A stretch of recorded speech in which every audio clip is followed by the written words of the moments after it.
Saya persilakan salah seorang siswa untuk memimpin kita di dalam doa. Oke, silakan, yang saya sudah tutup tadi.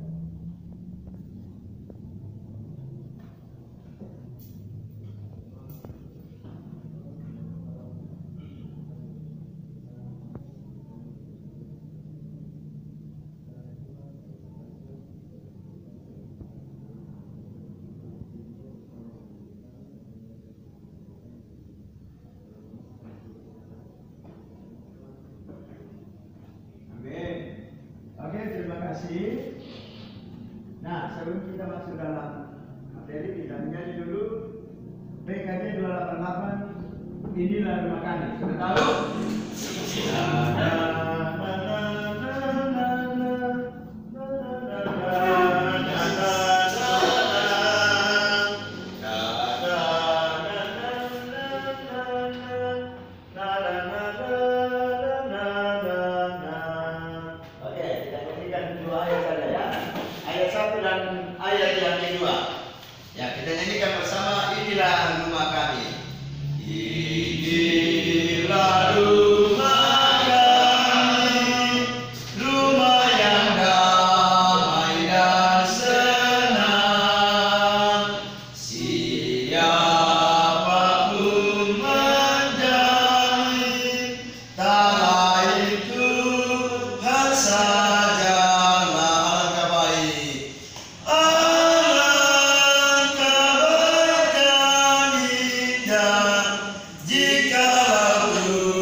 Kemudian yang kedua, memahami pengertian pendidikan, merumuskan hakikat keluarga sebagai pusat utama pendidikan, mengidentifikasikan peran keluarga dalam proses sosialisasi dan edukasi, dan yang terakhir adalah menemukan pelajaran moral dari Timotius.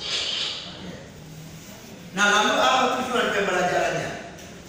Nah, yang pertama adalah agar siswa dapat menghayati peran keluarga dalam Ulangan 64 ayat 4 sampai 9. Yang kedua, siswa memahami pengertian pendidikan.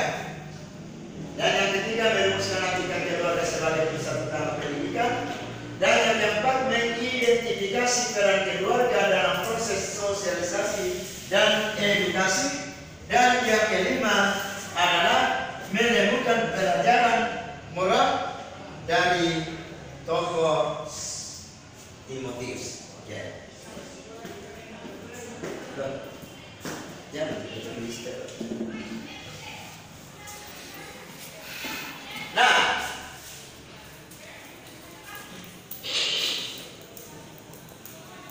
Ya, untuk mengawali materi ini, silakan anak-anak mengamati dengan seksama video yang ada di depan. Ya, silakan dilihat dan disimak.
Nah, dari video singkat tadi, nah kira-kira menurut Anda apa kira-kira pesan yang ingin disampaikan dalam video tadi atau dari film tadi? Yang sehubungan dengan materi kita tentang bagaimana keluarga sebagai pusat pendidikan. Ya, kira-kira apa pesan yang Anda dapatkan atau yang Anda peroleh tadi dari video yang ditampilkan di depan? Ya, boleh 1-2 orang, silakan.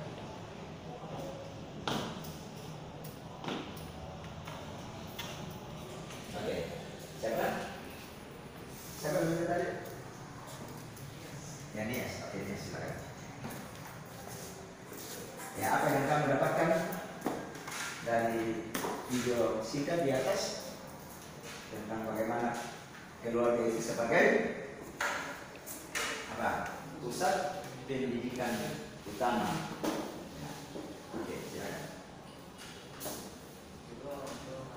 Ya, boleh buka masker ini supaya bisa pesankan.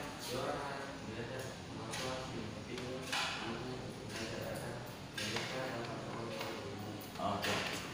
Jadi intinya pentingnya pendampingan orang tua terhadap anak. Apalagi zaman sekarang adalah zaman modern, zaman internet. Ya, di mana ya para orang-orang yang bakal di ahli IT atau TIK itu menawarkan berbagai macam fitur-fitur di internet.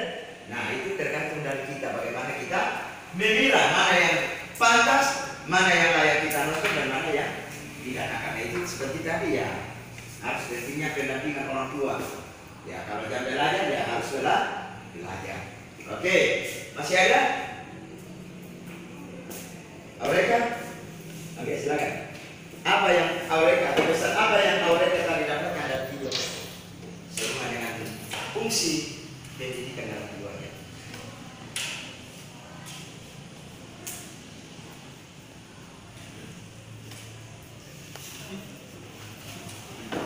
Ya, satu berkata, silakan.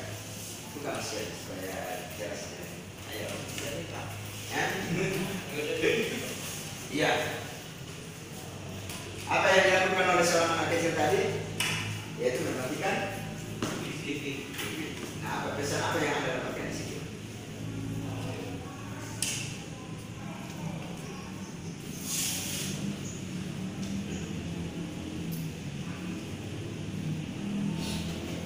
Ya, atau ada yang lain?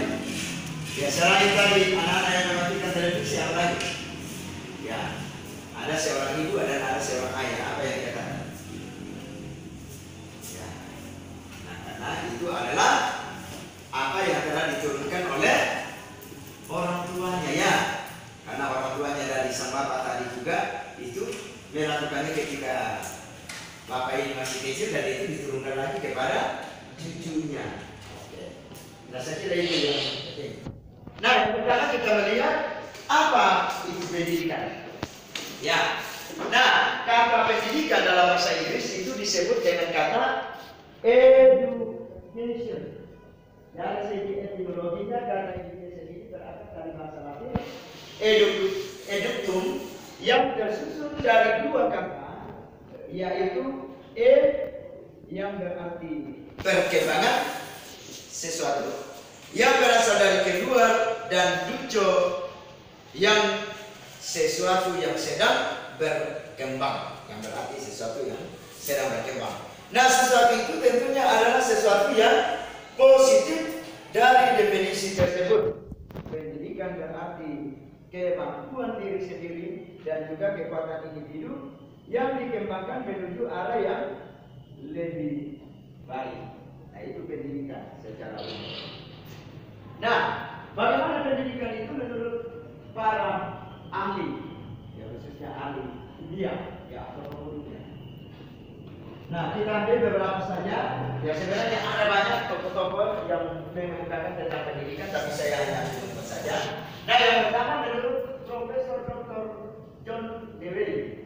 Nah, apa yang dikatakan oleh Dewey tentang pendidikan, bahwa pendidikan itu adalah suatu proses pengalaman. Karena kehidupan merupakan pertumbuhan, maka pendidikan berarti membantu pertumbuhan bagi manusia tanpa dibatasi oleh usia. Makanya ada istilah long life education, artinya pendidikan seumur hidup. Nah, menurut Plato, pendidikan itu adalah sesuatu yang dapat membantu perkembangan individu dan dengan sesuatu yang dapat memungkinkan tercapainya sebuah kesempurnaan.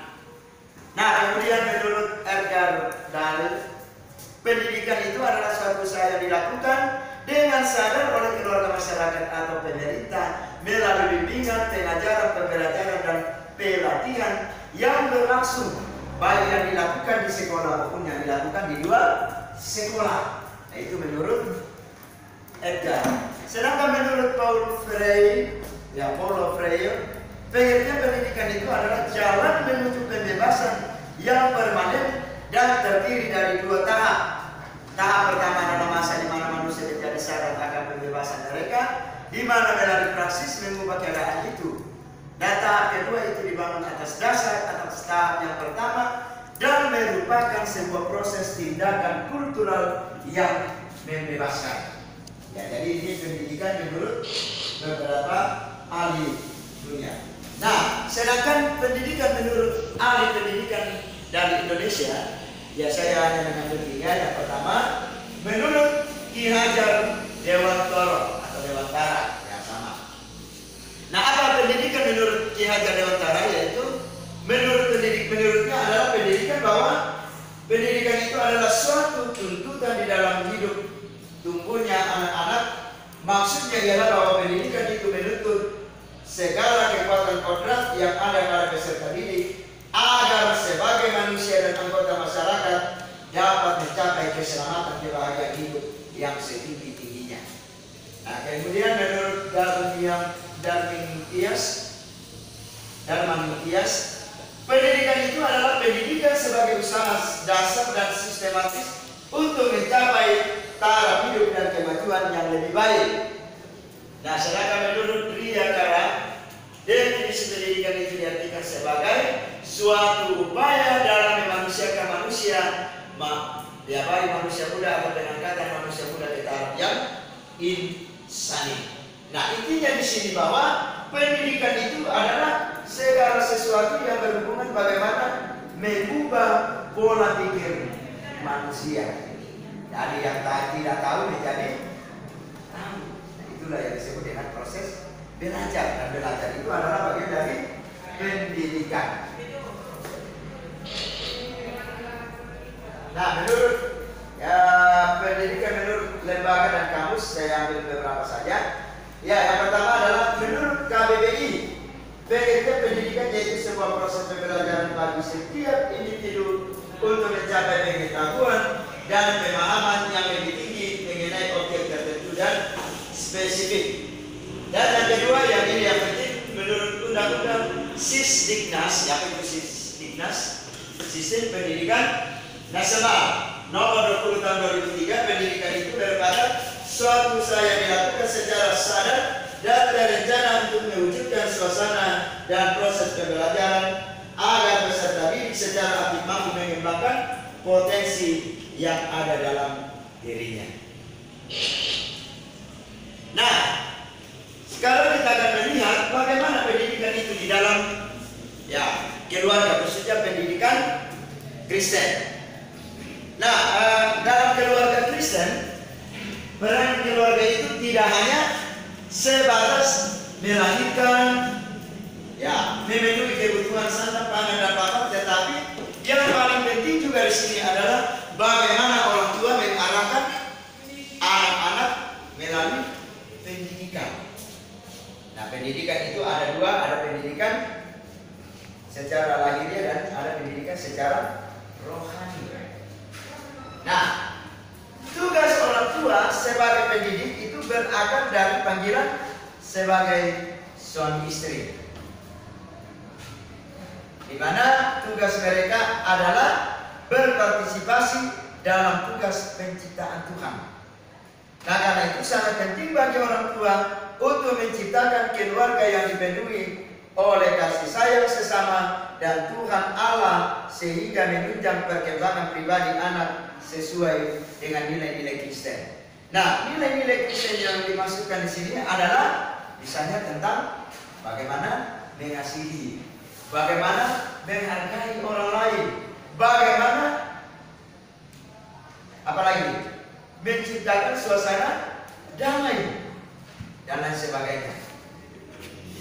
Nah, keluarga Kristen tentu harus memberikan pendidikan Kristen kepada anggota keluarga, yakni pendidikan yang bercorak dan berorientasi pada nilai-nilai Kristen, yaitu tadi kasih, sukacita, damai sejahtera dan sebagainya. Selain itu juga ia harus mengupayakan perubahan pembaharuan anggota keluarga secara pribadi maupun bersama oleh Roh Kudus, sehingga keluarga hidup sesuai dengan kehendak Allah. Nah, makanya di sini katakan bahwa keluarga itu harus mendasarkan hidupnya kepada Yesus Kristus sebagai kepala keluarga. Jangan Anda katakan, wah kalau begitu apa dong fungsinya mama dan papa kita? Bukankah mereka itu adalah kepala keluarga? Mengapa Yesus yang harus jadi kepala keluarga?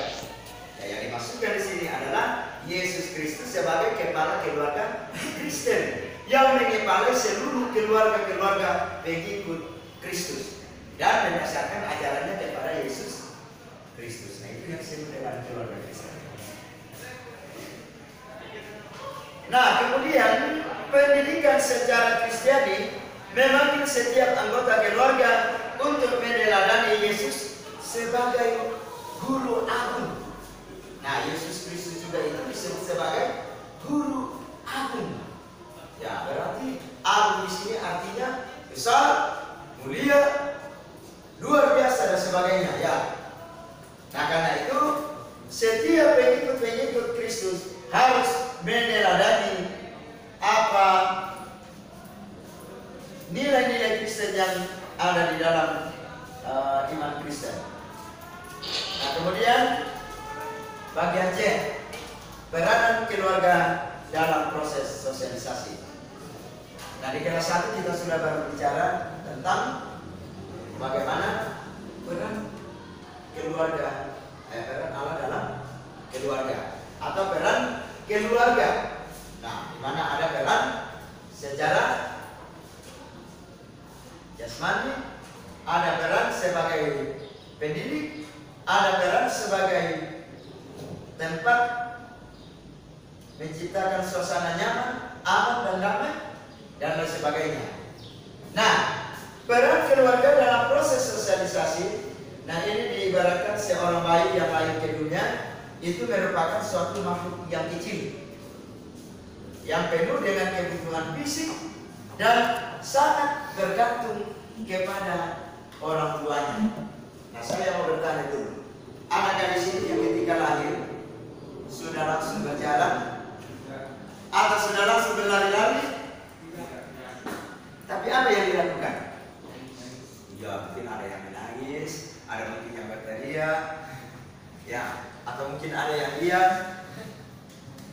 dan itu melalui sebuah proses.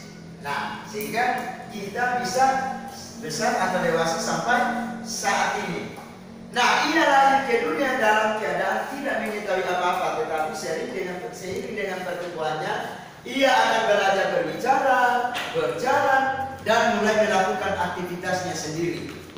Nah, selanjutnya ia akan belajar banyak tentang segala sesuatu agar kehidupannya menjadi lebih maju, misalnya mempelajari sikap nilai norma yang berlaku dalam komunitas di mana ia berada. Dan proses inilah yang disebut sebagai proses sosialisasi.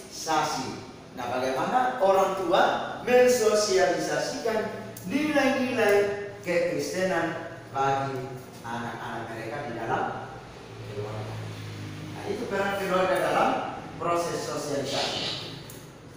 Nah, sosialisasi di sini merupakan proses belajar seseorang di mana orang tua berkerumun dan masyarakat meneruskan pengetahuan kebiasaan maupun dalam kehidupannya. Nah, karena itu proses sosialisasi ini sangat berperan dalam membentuk dan dalam pembentukan kepribadian atau karakter seseorang.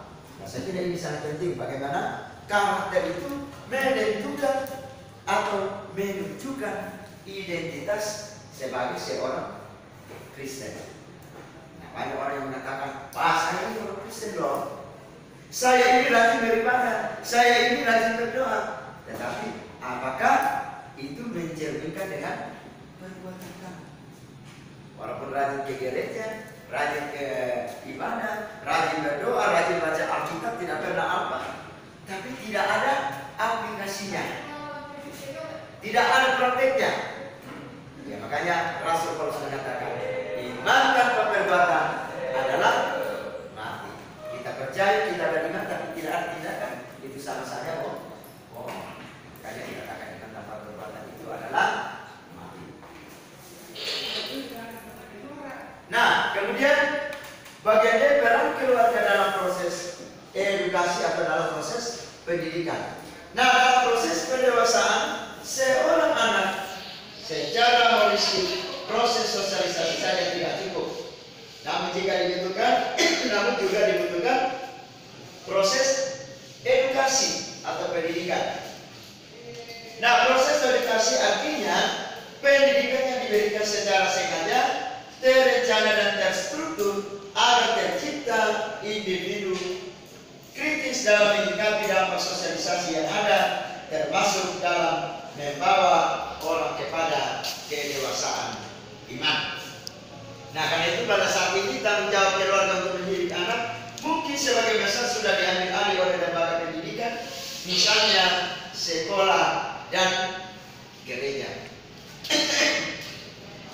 Nah, keluarga cenderung sibuk dengan tanggung jawab yang lain, ya seperti melakukan peran utamanya sebagai pendidik pertama bagi anak-anak dan merasa cukup dengan memberikan tanggung jawab pendidikan anak-anaknya kepada pihak lain, ya misalnya kepada sekolah, kepada pembantu atau kepada lembaga tertentu. Nah, contoh kecil, ya saya sudah berapa tahun mengajar sekolah minggu ya. Ada yang sudah mengajar sekolah minggu di sini? Belum ada? Nah, seharusnya kalau kalian sudah, ya minimal kelas 1 SMA itu sudah paling tidak Anda sudah harus belajar mengajar sekolah minggu.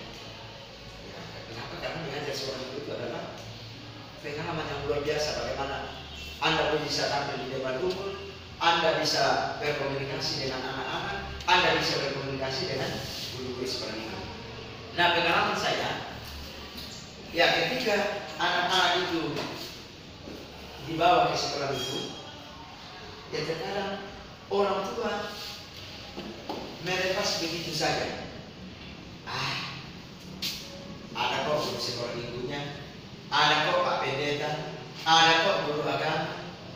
Ya seolah-olah anak mereka itu dititipkan kepada orang-orang tertentu. Nah, ketika ada kesalahan, mungkin anaknya yang bicara kotor atau mungkin anaknya bertindak tidak sesuai dengan iman Kristen, lalu orang tuanya mengatakan, siapa guru sekolah minggunya? Siapa guru agamanya? Siapa pendetanya? Ya padahal sebenarnya yang bersalah, yang bertanggung jawab itu sebenarnya adalah orang tuanya. Ya kami guru sekolah minggu, kami para hamba Tuhan, ya bersama dengan anak-anak mungkin dalam waktu tertentu, tapi yang bersama dengan orang tua yang paling lama di rumah adalah orang tua. Dari pagi sampai pagi. Ya kalau di sekolah ya pagi cuma berapa jam ya. Apalagi waktu di sekolah sekarang, ya paling tinggi 3 jam berada di sekolah. Dari jam 7, setengah 8 sampai jam 10.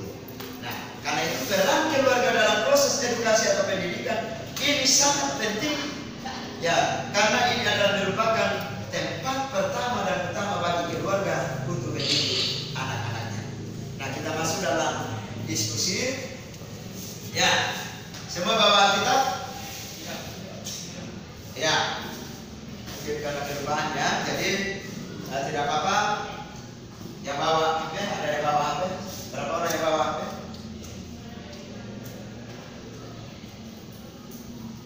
Oke, 1, 2,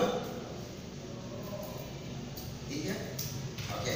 Nah, saya mau yang bawa HP 1 orang di sini, 1 orang di sini, 1 orang di sini. Ya, HP yang ada kitabnya maksudnya supaya bisa dibaca. Oke. Ada kau ada pen? Mana pen? Ya, kamu pindah di sini satu. Kau pindah di sini. Itu karena yang bagi perintah. Nah, siapa di sini yang ada? Oh, ada di sini. Kau ada pen? Ada di sini. Kau berarti kau yang pindah di sini. Ini oh, di sini. Yang ada di sini. Oke. Nah, jadi saya anggap ini adalah ya kita berdasarkan saya bagi kelompoknya berdasarkan kelompok buah roh. Ini adalah kelompok kasih, kelompok sukacita, dan kelompok damai sejahtera. Kasih, sukacita, dan damai sejahtera. Oke? Nah, kelompok kasih, kelompok 1, kelompok sukacita, kelompok 2, dan kelompok 3 adalah kelompok damai sejahtera. Nah, tugas kalian adalah tugas kelompok membaca 2 Timotius 1 ayat 3 sampai 10. Ya boleh supaya semua dengar. Nanti satu orang yang bisa yang membaca. Satu yang baca yang ada di atas. Boleh baca 2 Timotius 1 ayat 3 sampai 10 seperti itu.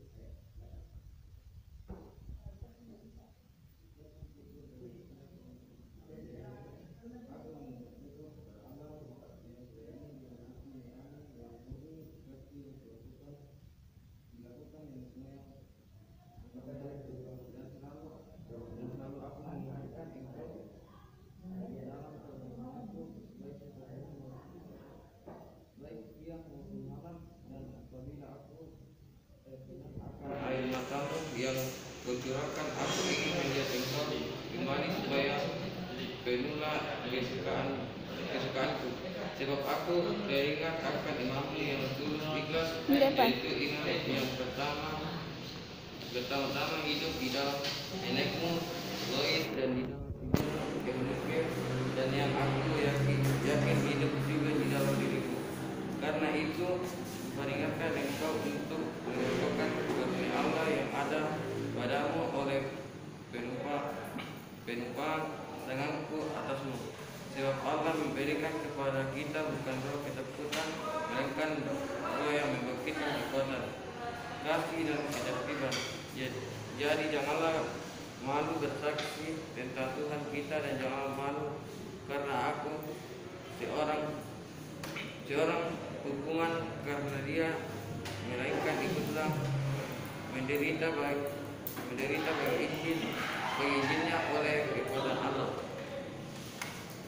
Dialah yang menyelamatkan kita dan memanggil kita dengan panggilan kudus, bukan berdasarkan perbuatan kita, melainkan berdasarkan maksud dan kasih karunia-Nya sendiri yang telah dikaruniakan kepada kita dalam Kristus Yesus sebelum permulaan zaman, dan yang sekarang dinyatakan oleh kedatangan Juru Selamat kita Yesus Kristus, yang oleh Injil telah mengatakan kuasa maut dan mendatangkan hidup yang tidak dapat binasa.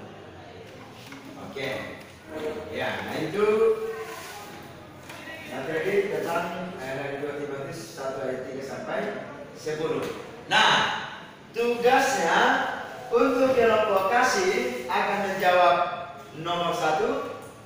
Untuk kelompok damai sejahtera, kelompok sukacita akan menjawab nomor 3. Dan untuk kelompok damai sejahtera akan membahas atau menjawab nomor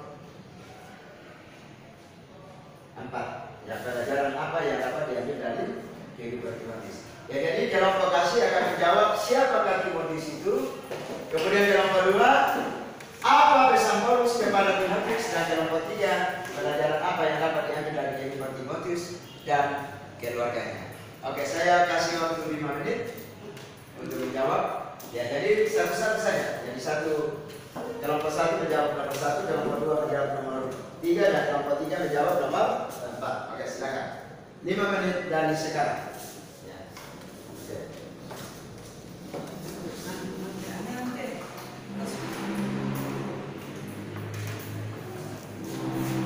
Apa?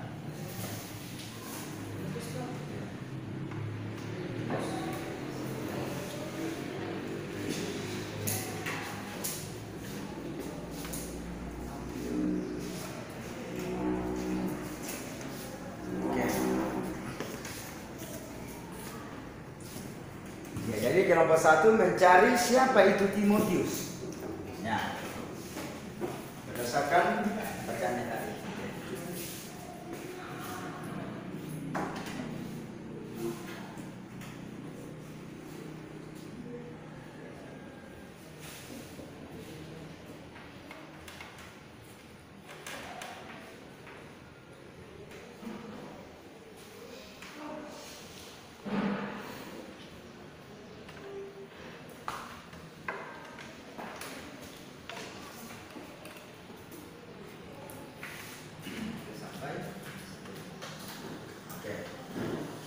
Mana? Jadi kelompok 1, siapa itu Timotius? Ya, berarti latar belakang kehidupan Timotius, ya, atau asal usul Timotius. Kemudian apa pesan Paulus kepada Timotius? Berdasarkan pertanyaan tadi, apa yang dipesankan oleh Paulus kepada Timotius? Ya, ada tadi di ayat terakhir.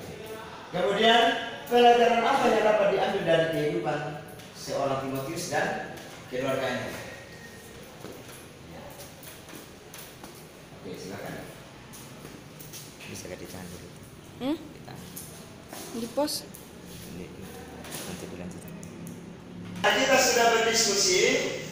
Nah, silakan kelompok 1 atau kelompok kasih, kelompok 2 atau kelompok sukacita, dan kelompok 3 atau kelompok damai sejahtera mengungkapkan hasil diskusinya. Oke, saya persilakan kepada kelompok 1. Silakan. Oke, siapa yang mau bikin? Ya.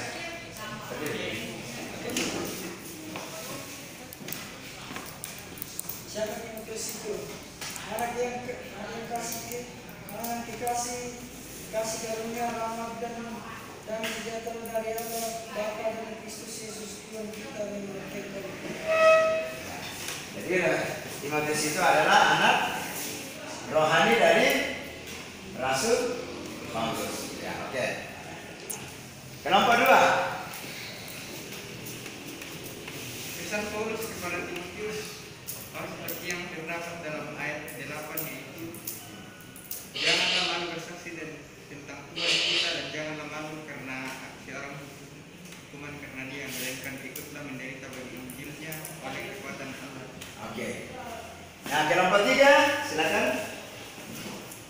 Pelajaran apa yang dapat diambil dari kehidupan Timotius dan keluarganya, yaitu meskipun Timotius masih sangat muda, tetapi ia dan keluarganya memiliki semangat yang kuat dalam membantu Paulus memberitakan Injil.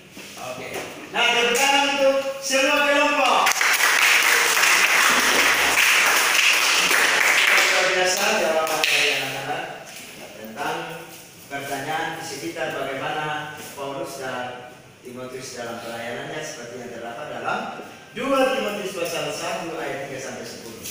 Nah, kemudian kesimpulan kita dari materi yang kita sudah bahas hari ini, kita baca bersama-sama ya. Bisa lihat?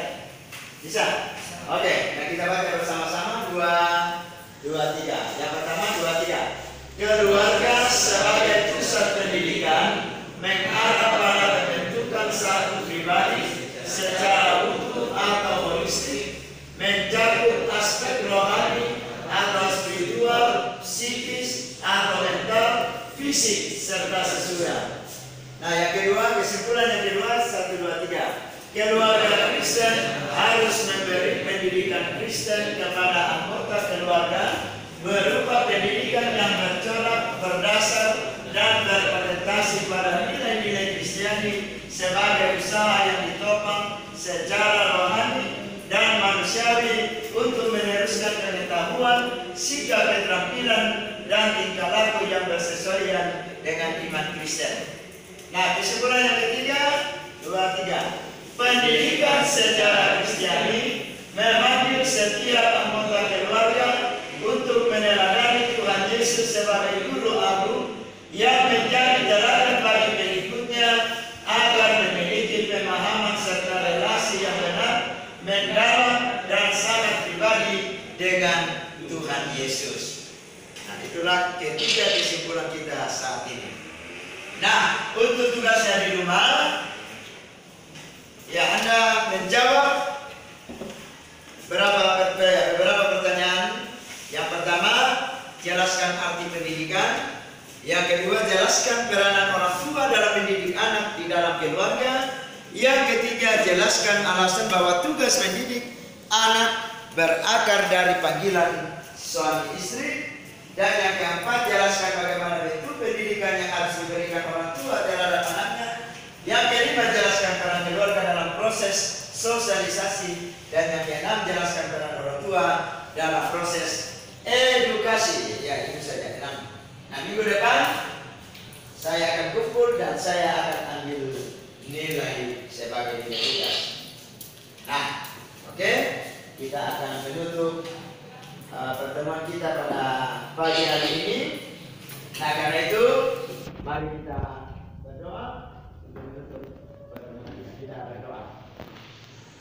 Bapa dalam surga, kami bersyukur kepadamu kalau pada pagi hari ini Tuhan boleh menyertai kami di dalam bersama-sama mengikuti pembelajaran kami materi di sekolah ini atau di tempat ini, di mana Tuhan boleh memampukan kami selaku anak-anak-Mu Tuhan, bahwa peran keluarga sebagai pendidik utama sangat diharapkan dalam kehidupan kami, khususnya anak-anak-Mu Tuhan.